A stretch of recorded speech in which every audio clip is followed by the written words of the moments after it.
Hello అండి, అందరికీ నమస్కారం. వెల్కమ్ టు మాపల్ల వంట. ఇది వచ్చేసి ఈవినింగ్ అనమాట. పొద్దున్నే సూపర్ మార్కెట్కి పాల కోసం వెళ్ళినప్పుడు ఉల్లాకులు బాగా కనిపించే సీజన్ అనుకుంటా, అందుకోసం మా వారు తీసుకొచ్చారు. ఫ్రెష్గా ఉంది కదా, ఫ్రెష్గా ఉన్నప్పుడే వండేద్దామనేసి తీశాను. ఇదిలో పక్కన పెట్టేసుకుని నెక్స్ట్ బియ్యం కడిగాను. ఈవినింగ్ కదా, మా దీవెన వాళ్ళు ప్రాక్టీస్కి వెళ్ళారని చెప్పాను, మా వారు మా దీవెన. అందుకే బియ్యం కడిగేసి పెడుతున్నాను. టైం ఎంత అయింది అనుకున్నారు? 6 అవుతుంది. అప్పుడే బియ్యం కడిగేసి పెట్టే 7:30 కల్లా వంట అయిపోవాలనేసి రైస్ కడిగి పెట్టాను. వేళ్ళతో చూడండి, నాకు అలవాటు అనమాట. ఒకవేళ ఎవరికైనా తెలియకపోతే మన ఫుల్ వీడియోలో ఉంటుంది, చూసేసేయండి. ఉల్లికాడలన్నీ ఇంతకుముందు తీసుకొచ్చినప్పుడు పెద్ద పెద్ద ఉల్లిపాయలు ఉండేవి, అవే తాలింపుకి సరిపోయాయి. ఇవేం లేతవి, చెప్పాను కదా చాలా ఫ్రెష్గా ఉందంటే మనకి ఉల్లికాడలు ఏమి రావు, దాంట్లో ఎక్కువ డస్ట్ ఉంటుంది కాబట్టి ఇసుక. నేను అవి సపరేట్ చేసేసాను, తర్వాత క్లీన్ చేసి వేస్తాను. ఫస్ట్ అయితే ఇవి ఆకులు కట్ చేశాను. ఒక్కొక్కటిగా చేయడం బద్ధకం అయ్యి కొంచెం కొంచెంగా అన్నీ ఒక్కసారి మిక్స్ చేసి కట్ చేశాను. ఆ తర్వాత చెత్త, ఎండిపోయిన పుల్లలు ఏమైనా ఉంటే ఇలా బేషన్లో వేసి సపరేట్ చేసుకోవాలి. ఉల్లి గడ్డలే కాదు, ఉల్లి కాడలు కోసేటప్పుడు కూడా నీళ్లు కారిపోతుంది. ఈలోపు మా దీవెన వాళ్ళు కూడా వచ్చేసారనమాట.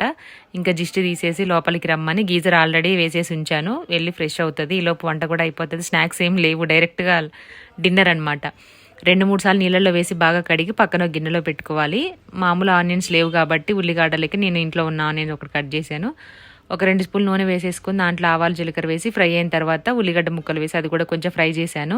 ఇందాక కట్ చేసిన వేర్లు ఉన్నాయి కదా, అవి కూడా వేర్లు తీసేసి మళ్ళీ బాగా అంటే నీట్గా క్లీన్ చేసి ఆ పైన ఒక లేయర్ ఉంటుంది, అది తీసేసుకొని ఒక వైట్గా ఉన్నాయి కదా అందులో యాడ్ చేశాను అనమాట.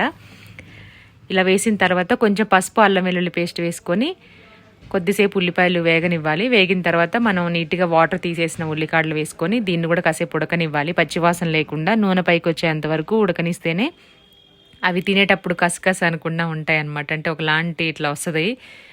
అలా రాకుండా ఉండాలంటే బాగా మగ్గించాలి సిమ్లో పెట్టి. ఆ తర్వాత మన టేస్ట్ సరిపడా ఉప్పు, కారం యాడ్ చేసుకొని మనకి ఎన్ని గుడ్లు కావాలంటే అన్ని గుడ్లు దాంట్లో కొట్టి వేసుకోవడమే. ఎగ్స్ వేసేటప్పుడు ఒక్కోసారి చూసి వేసుకోవాలి, బాగోవు కదా, అందుకే ఒక్కొక్కటి వేసుకొని చెక్ చేసుకోవాలి. నార్మల్ టైంలో అయితే నేను ఒక్కొక్క గిన్నెలో వేసి చేస్తాను. గిన్నెలో మంచిగా వస్తే ఓకే, లేదంటే పడేస్తాను దాన్ని. ఇవేంటంటే ఫ్రెష్గా తీసుకొచ్చినావు కాబట్టి అన్నీ బాగానే ఉన్నాయి. కాసేపు అట్టులాగా అయిన తర్వాత ముందే కదపకూడదు, కొంచెం అలా అట్టులాగా అయిన తర్వాత కలపాలి. అది కూడా ఎక్కువగా మిక్స్ చేయకూడదు, సైడ్ నుంచి తీసుకుంటూ మిడిల్లో ఒకసారి ఇలా అంటే సరిపోతుంది.